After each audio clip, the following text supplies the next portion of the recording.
This time I'm staying for good. I'll be back where I was born.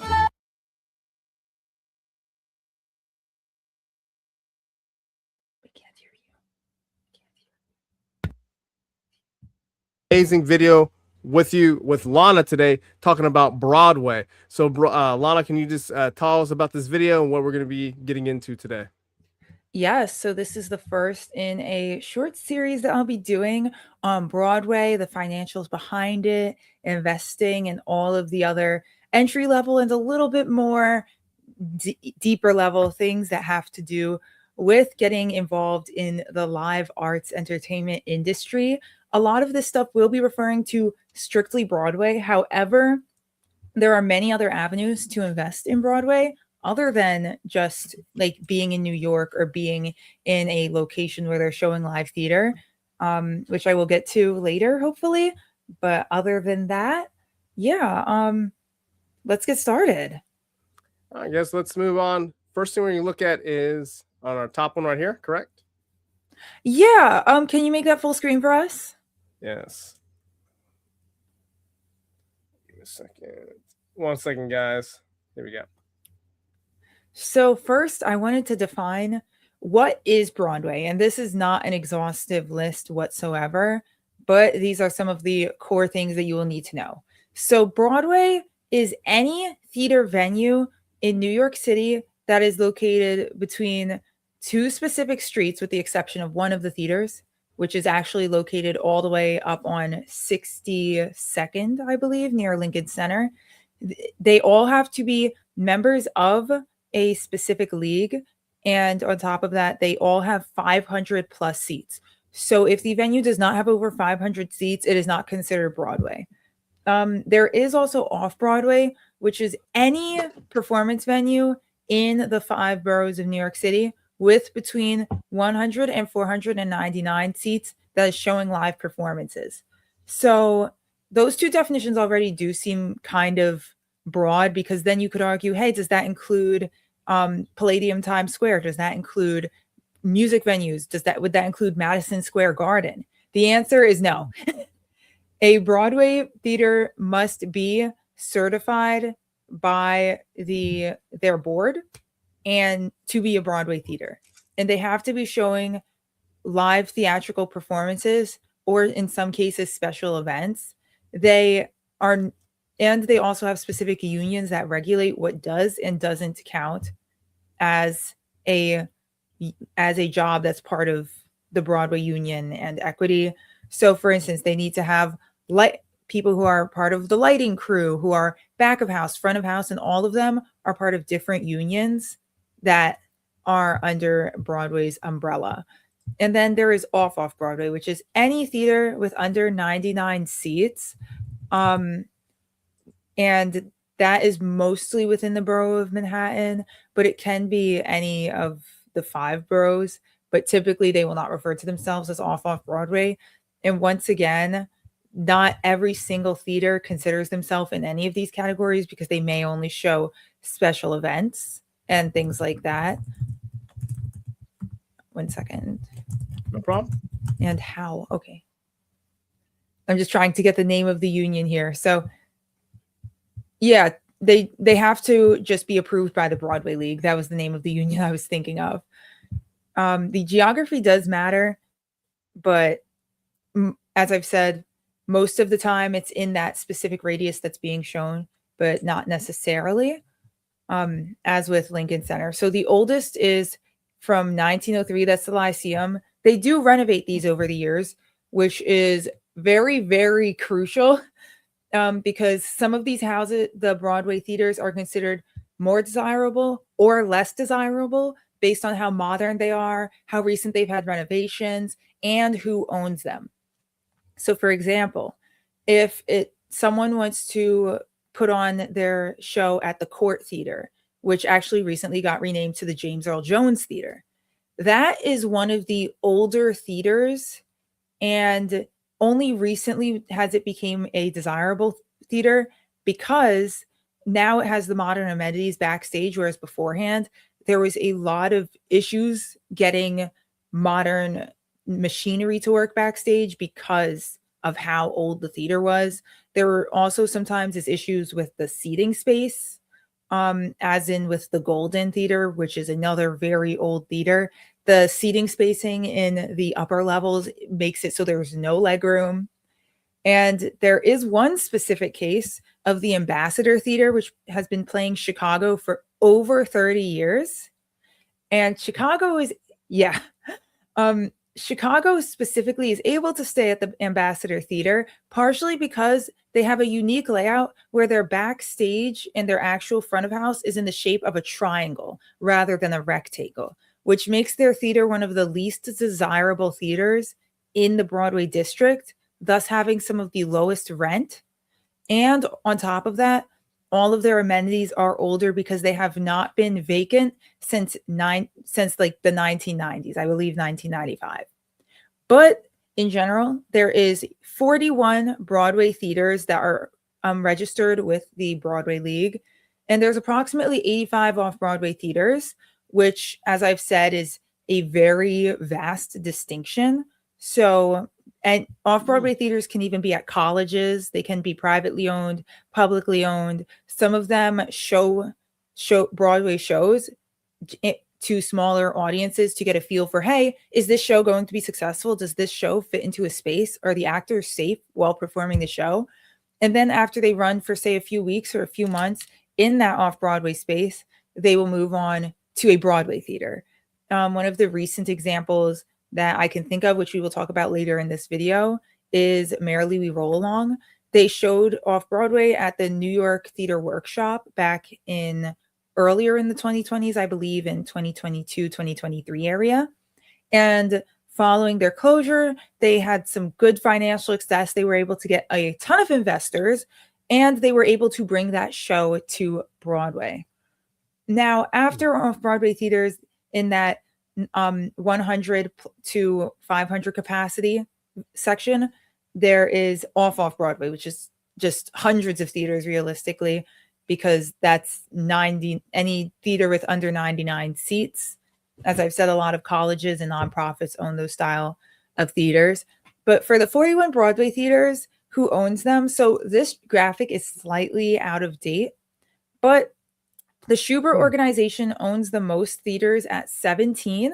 They own some of the most famous shows currently. So they have Hamilton inside of one of their venues. They had Phantom of the Opera for a very long time. They have maybe Happy Ending. They have Oh Mary, I believe. They have a lot of the big name shows. The Netherlands organization owns 9 theaters, and Jujamson had actually merged with Ambassador Theater Group. So they own 7 theaters in total, not 5.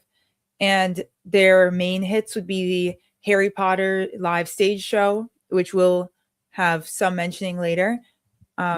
And other than that, there's some not-for-profits and nonprofit theaters, such as Roundabout, Lincoln Center, Manhattan Theater Club, and Second Stage.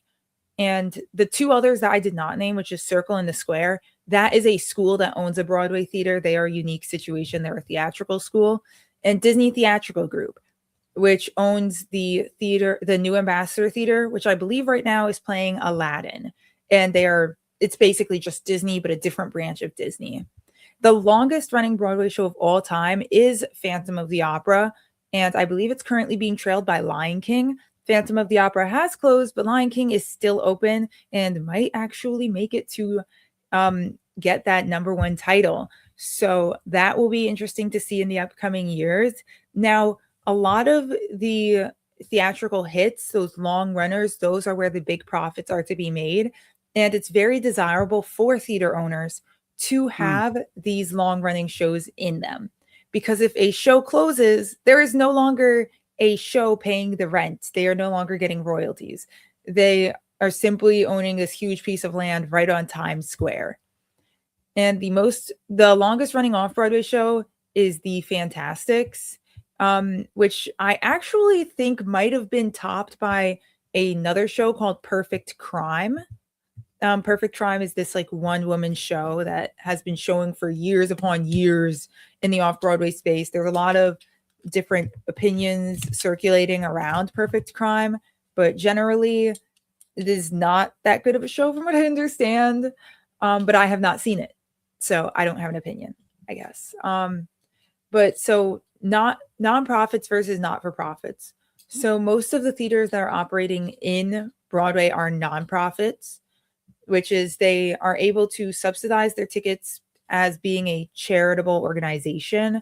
They often have training programs for young artists or young directors. They are able to claim a lot of tax write-offs because of that. A lot of people are season ticket holders. So similar to how you can have a season ticket to, say, I don't know, the Los Angeles Heat or the Miami Heat or the Los Angeles Lakers, you can have a season ticket to a nonprofit Broadway house, which means that whenever they show a show, you are guaranteed to have your seat in that house for at least one performance. And they always show at least 4 to 5 different shows each year. And on top of that, which is really important for them, they also typically will own an off-Broadway venue where you can also have season tickets for a little bit cheaper, and you are able to support the arts. You have your own seat. You have access to different gifts. You sometimes have access to opening nights or scarves or other free things that come as a perk for supporting nonprofit theater. And on top of that, you are supporting art that is upcoming and may be a little bit less profitable than for-profit theater, which is what most of those 41 Broadway houses are hosting. So they are tax exempt and they are governed by a board of directors. And then not-for-profits are slightly different, but I actually am not sure if there are any not-for-profit Broadway theaters. There are a few not-for-profit off-Broadway theaters that somebody could be a part of, and they utilize a similar structure with season tickets and donation drives and things like that. Let's see.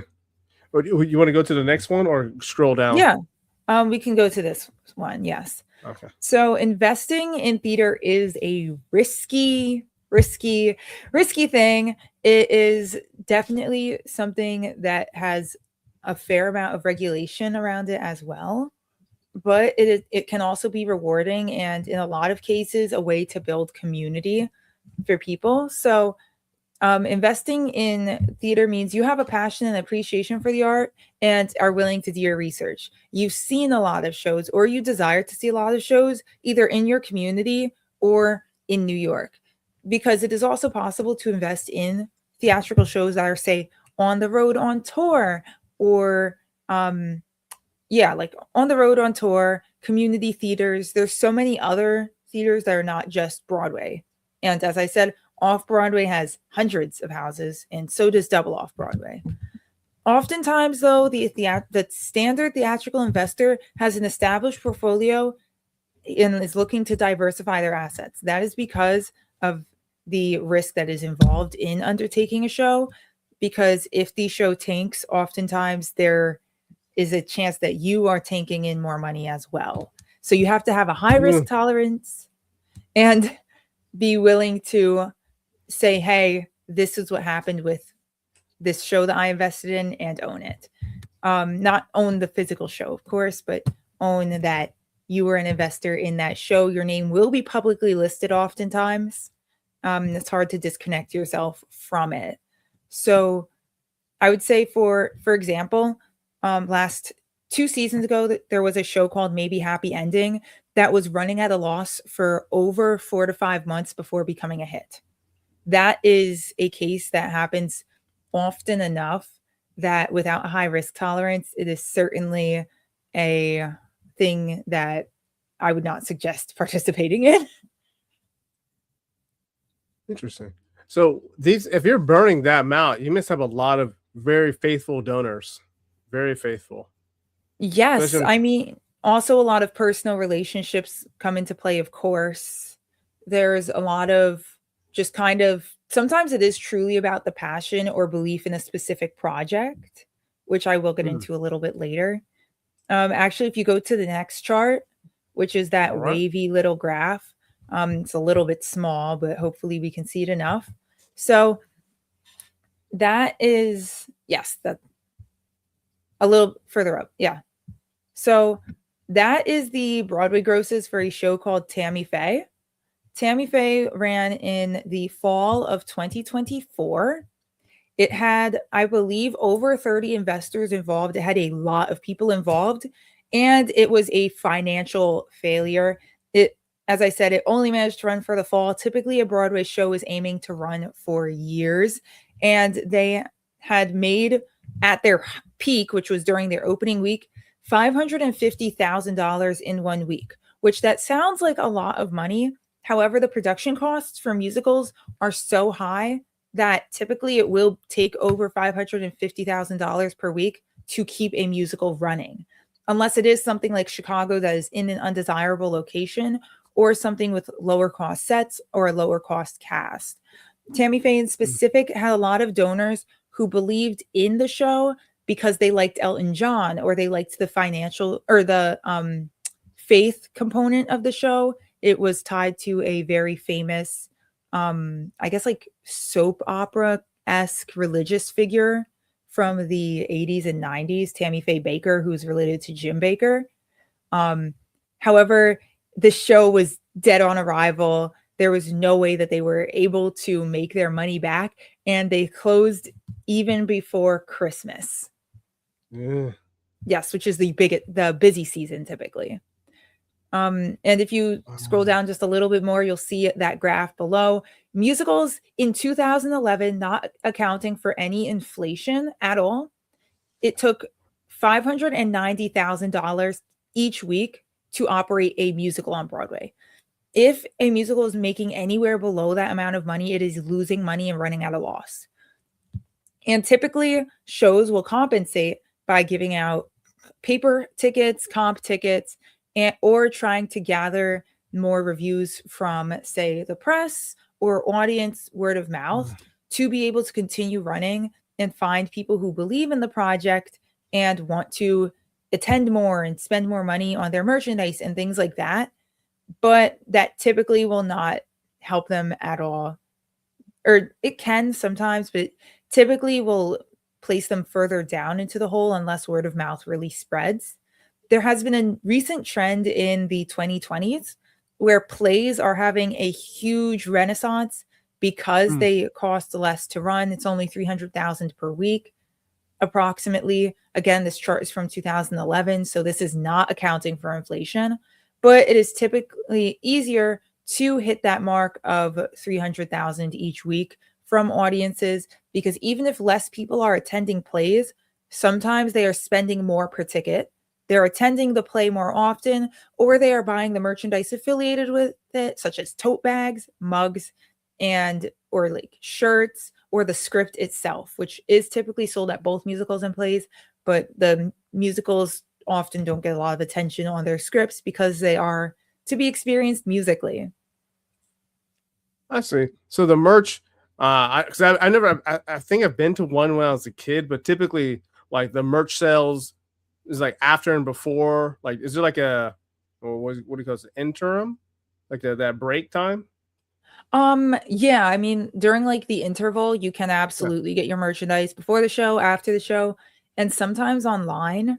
People who are super into Broadway, though, often do not buy the merchandise at the show. They'll purchase it after the show, or like if you're really inside baseball, there is a flea market that they host every year, and you can purchase anything from the sets of shows to pieces of the walls to signs they used to the costumes. But all of that money does not go back to the show. It goes entirely to a not-for-profit charity. I see. Ooh, making them, I mean, I can see why they're nonprofit. It really helps them out, especially with these type of donations and people giving money. But look, if you see the differences, like how big is the cast for a musical? Like, ooh, that range is wildly, I would say. Dear Evan Hansen had 7 people in their cast, and then a show like Moulin Rouge has over 30 people in their cast. And also that doesn't account for people who have to be trained to do special things in each musical. So, for example, last season there was a musical called Redwood, which took place entirely vertically. So every single person in the cast had to be trained on climbing silk ropes. Or there's a musical currently operating in London that used to be on Broadway called Starlight Express. Every single cast member has to be trained to sing on roller skates in a like roller rink arena derby style thing. They have ramps. They all light up. Some of the skates catch on fire. So there's also that, and that has over, I think, 25 people in the cast. Wow. So I can see Generally why speaking, though, musicals can range wildly in budgets. I think most recently, the cheapest musical I could possibly think of would be, there was a musical that had Nick Jonas and Adrian Warren. Yes. And it was called Last 5 Years, and it was just them two. And the set was a few chairs and some tables. So it is possible to have a minimalist musical, but it's far easier to have a minimalist play. For example, there have been several one-man plays since COVID, such as A Christmas Carol that has had 2 one-man mountings. There have been a few autobiographical plays that have been one-man. There is Prima Facie, that was Jodie Comer. And there's, I think, actually, this will be mentioned later, but Daniel Radcliffe is currently doing a one-man show as well. And he sells out every single night. Wow. Oh yeah, this one. You want to get into that now or move on from here? Yeah, we can get into either of those. Yeah. Is this one right here? Not That this one. is Sunset. IMDb, the third tab. Or you can go to that one. Yes, that works. Okay, So here we go, guys. this is actually Daniel Radcliffe's last show, which was Merrily We Roll Along. This is one of the prime examples of utilizing a really good cast in a perfect sized musical and being able to receive a profit. So Daniel Radcliffe, Jonathan Groff, and Lindsay Mendez all starred in the hit revival of Merrily We Roll Along. This is a show that has been on Broadway before, but it had always financially failed, with the reasoning being that the material was weak, the material was confusing, and it was hard to find a cast that could pull off aging backwards by 20 years in the span of 2.5 hours. They had tried casting younger people and older people. They had tried many different things, but this was the first time it turned a profit. And there might be a good reason as to why. So Merrily We Roll Along had the name draw of Daniel Radcliffe. So Daniel Radcliffe, who's famous for Harry Potter and growing up being a Harry Potter star, had, instead of continuing to do these big blockbuster films, decided to shift his artistic talent into Broadway. He has done, I believe, 5 shows just in the past 15 years. And he has been stellar in every single one of them, as the reviews say. And he is a huge name draw. There hasn't been every show that he's been in that has turned a profit, but he tends to turn a profit for these Broadway shows. And specifically Merrily We Roll Along, although it was a musical, they were able to leverage the fame of their 3 main cast members to charge extremely high ticket prices. They had a pre-show package where you could purchase a ticket for $1,200 for a glass of wine and some cheeses, and that you could just drink throughout the show. And then you would have a ticket in the first 5 to 10 rows. Now, that wasn't the price of those tickets all the time. Of course, they used dynamic pricing to assign those ticket prices to higher volume weeks or higher volume days, such as like Saturdays. But the entire house of that theater was at full price. The entry level price for a ticket was $110, and that theater was large enough to hold over 1,000 or over 900 people, I believe, which meant that if every single night that house was filled, even though they were paying the extremely high salary of their 3 stars, they still were making enough profits from concessions, merchandise, and just in general being a profitable show and a profitable property, and achieve financial success. what they were able to snowball that into, if you went to go to the next tab, is the Merrily We Roll Along film. So this, Sure. yeah, we can play the trailer if you want. All right, here we go, guys. Let's check out this trailer. I've made only one mistake in my life, How did you get to be here? but I've made it over and over. What was the moment? If I could go back to the beginning, I would give all this up like that. Traveling sun, flashing like countryside. Merrily we roll along, catching that dream. I've never seen so many famous people. What? Who? Where? I think Charlie and I will handle success very well. Look how well we've handled failure. We can change the world. Get rid of this whole pathetic life. Charlie, I love success. All right, guys. Small pause. We got the music there. I am telling you, Trust me. Charlie, listen. Hey, old friends, how do we stay? Old friends, who is to say? Old friends, how an old friendship survives one day. Is Frank the only person who doesn't know you're in love with him? This one day comes and they're a part of your lives. You gotta help save him, Charlie. Frank and I are not that close. Not like we used to be. And you know what? I miss it. Here's to us. Who's like us? Damn few.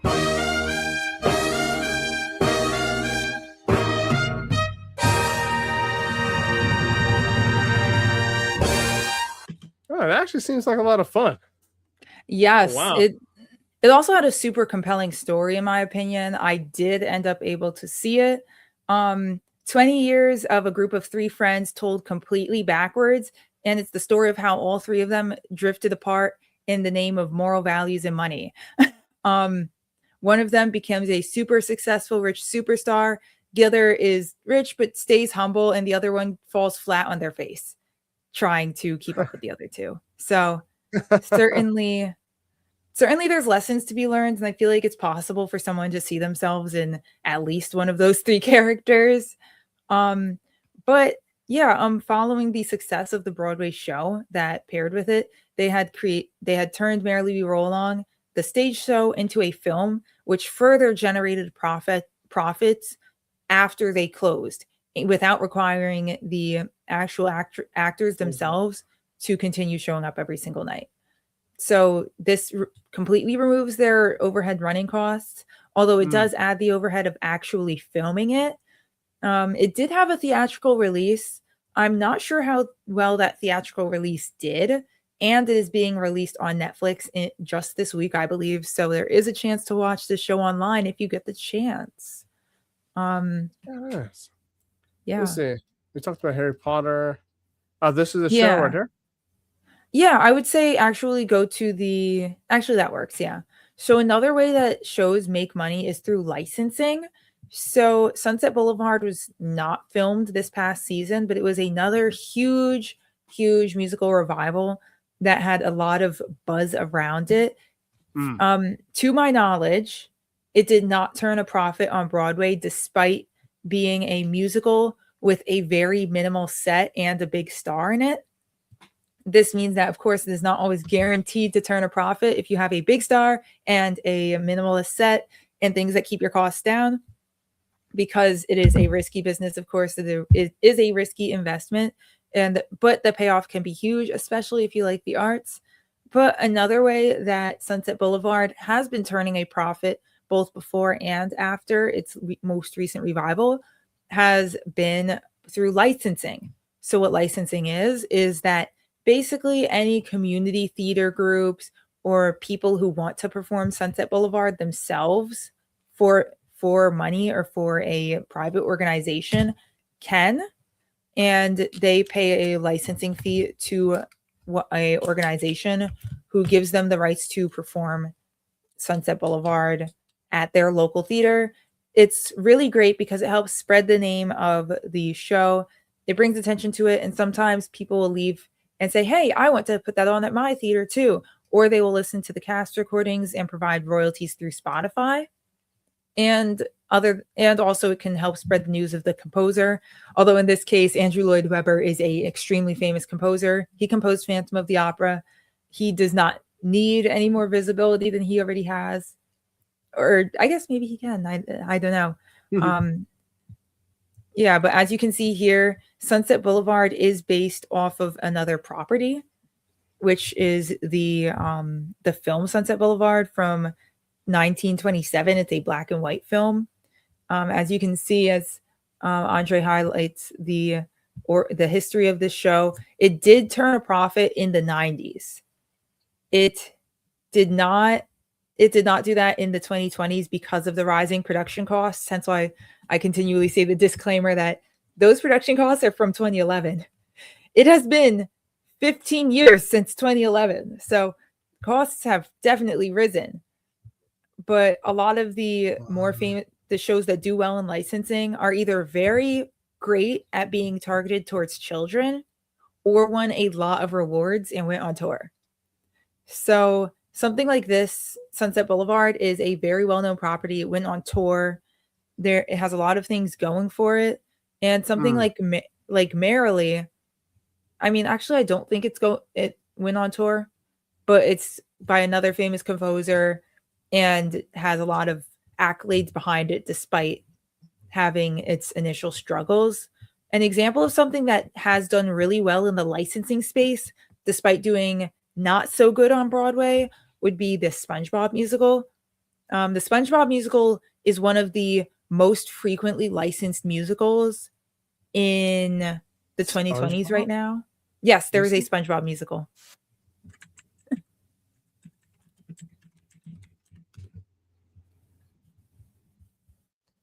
This one right here? Yeah. Wasn't this like a meme on TikTok not too long ago? Yeah, they recorded it for Nickelodeon because, like, to bring more attention to it. Hello, everyone at home. Hello, sky. Hello, flowers. Hello, Bikini Bottom.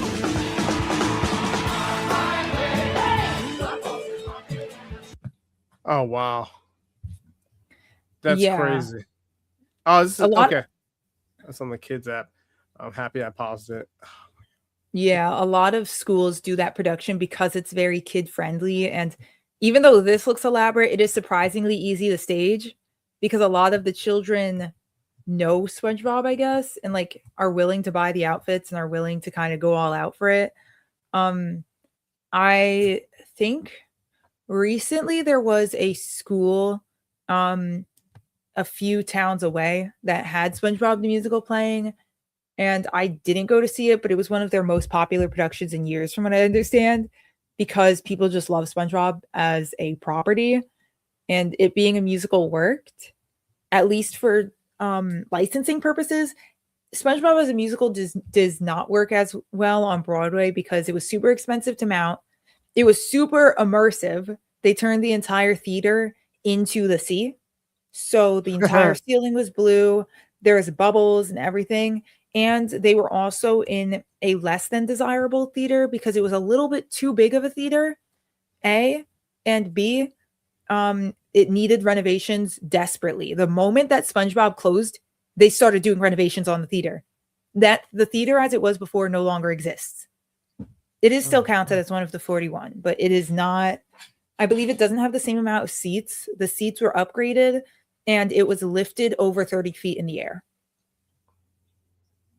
Which I'm not sure how you do that to a building. So I see. This is on the kids app. This is why there's no comments. But you know what? Let's give a like. Oh wow, SpongeBob official video. That's pretty cool.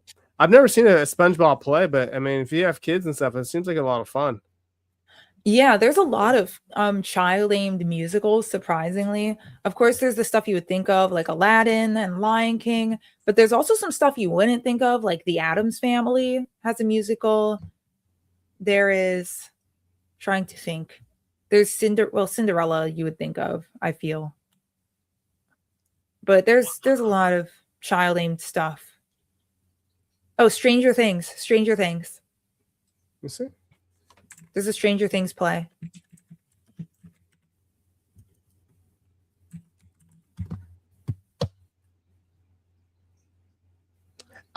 I've seen like YouTube clips of this, YouTube shorts. Is this worth watching? So I'm actually not familiar with Stranger Things. I did see it. I will also disclaim that my ticket was given to me like as a like from the production itself. But I thought that it was good. I didn't really know what was supposed to be going on, but I enjoyed it for what it was worth. Let's see. Stranger Things. I wish I could play some of his videos, but I know how it's going to be with YouTube. Some if it has Netflix in it, your video's gone. But is that Yeah. is that everything you want to get into? I believe, let's see. We've talked about recruitment, we've talked about licensing. Another way that sometimes people are able to make money off of productions after they close would be, say, and this is in very extremely rare cases, from the cast album itself or reunion stuff, because there was a brief resurgence of musicals sort of being able to become profitable after they had closed because teenage fans had picked it up and kind of taken the musical under their wing and said, I want this to be famous. And then there it was, and it was like famous. The only examples of that though would be like Be More Chill, The Lightning Thief, and which is Percy Jackson, if you're interested in that. It's based on the Greek gods. And Heathers, which is currently having a very profitable run off Broadway, but supported by celebrities. Interesting. Let's see. I gotta find out more into this stuff. I mean, I've only seen a few musicals in my day, so I'm not too familiar about this. And let's see. See, Heathers is the first thing that pops up. Heathers. Knew it. It's from the 80s movie. Let me see. High School Musical cast. I'm trying to remember who it is who's really famous who starred in the Heathers movie, but I cannot. Oh wow, The Lion King's a big one. Let me see. Theaters, the musical was shot. Winona Ryder, that's who I'm thinking of.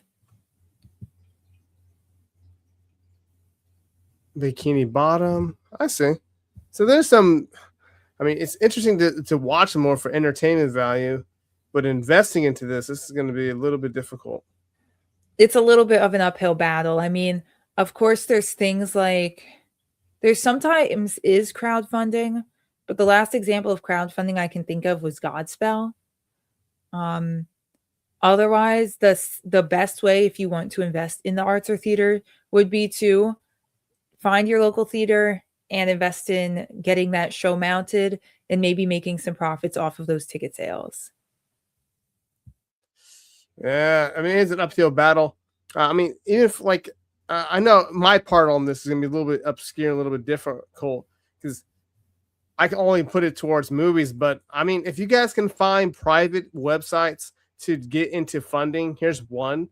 Micro Ventures is a website where you guys can invest into pretty much everything out there that's not market related.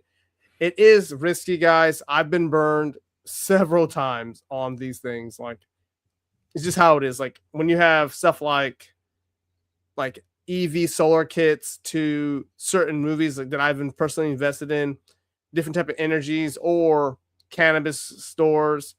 This is all private stuff. So you might find a theater on these type of platforms. Just check around. Just type in micro ventures or like a pre-market private funding. And these companies will be out there. Like this is a Theomatic. I invested into this. Whereas this right here, a couple of these platforms, they are risky, guys, but liquidating is almost impossible. So even if you do buy into it, getting out is almost impossible. So it's a long-term thing. Very long-term. So, I know somebody who actually invested in Chicago in the 90s, and he still gets checks for like I think he said thousands each month. Because he happened to make a good investment back in the 90s, and he's retired now. He's over 60 years old. I guarantee it.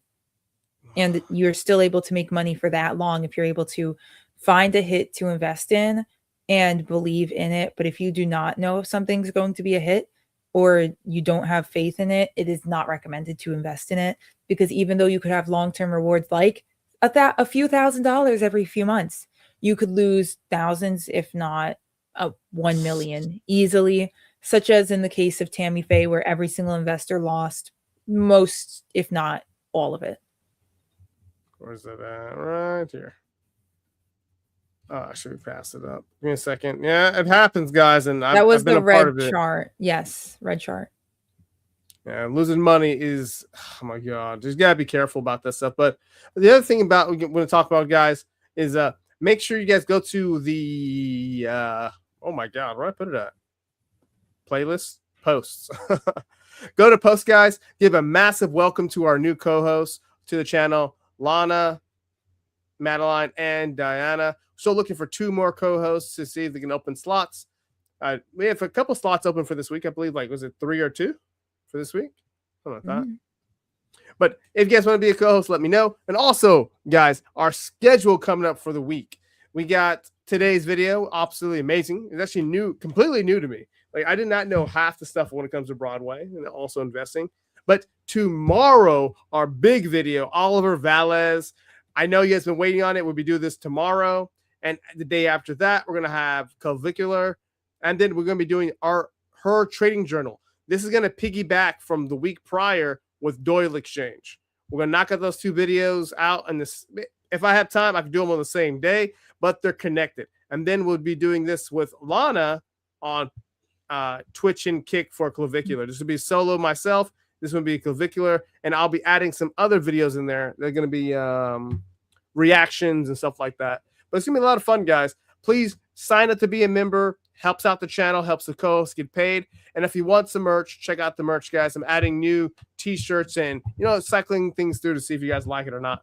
But yeah, anything else you want to add, Lana, before you go? I think we're good for part 1. I hope you guys enjoyed. I hope that it was at least easy-ish to follow along with. I do understand that a lot of this is sort of in the weeds a little bit, but definitely it's a really rewarding industry despite being really tough.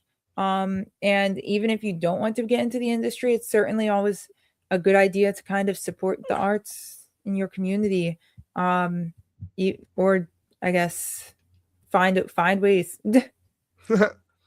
Yeah. I mean, if you can invest into it and have fun at the same time, just like the best combo. That's why we're doing a lot of these type of videos, like anime conventions, investing, buying certain types of merch, getting signatures. What else were we talked about before? Oh, video game companies. Figurines. Yeah, video game companies, streaming. So, you just want to make it fun, guys. Investing doesn't have to be that complex. Invest in what you know. I mean, I watched, like, even over the weekend, I watched this video about people investing into Pokemon cards. And I'm like, ooh, yeah. Like, it's crazy. They had this unopened booster pack and they bought it for like $3 and they're selling for $400. Was it Prismatic Evolution? I gotta look at my YouTube history. I watched it. It is like, always Prismatic Evolutions. Prismatic Evolutions is one of the most highly coveted Pokemon sets right now, along with 151. Oh wow. Yeah, Crazy. if you can get your hands on that. They just some of those cards, like they said the PSA levels, and I was like, PSA 9 can be thousands of dollars, and I'm like, yes. Holy crap. It's hard to pull ungraded that high from the package. Yeah, but if you guys can find a way to invest into it and have fun, that's what we're talking about today, or just in general with our co-host. But thank you guys for so much. Please like, share, and subscribe. I'll see you guys on the flip side. Peace. Let me see. We got, here we go, in stream.